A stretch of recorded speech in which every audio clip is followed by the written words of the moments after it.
តำแหน่ងដែលអ្នកស្រឡាញ់ឲ្យរីករាយដែលមិនខ្វល់ពីការចំណាយទុកឲ្យ CUBC ជាអ្នកបង់ចំណូលវិញ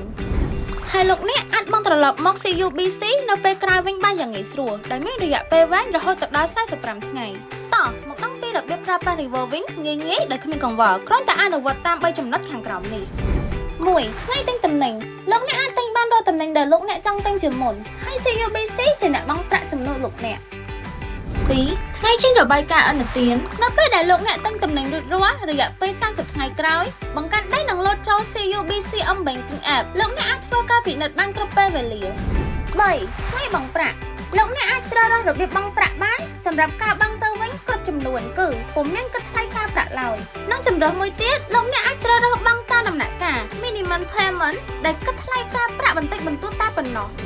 តោះចាប់ផ្ដើមទិញរាល់តំណែងដែលអ្នកចង់បានឥឡូវនេះហើយបង់ប្រាក់ឲ្យទាន់ពេលវេលាលោកអ្នកនឹងទទួលបានអត្ថប្រយោជន៍ជាច្រើន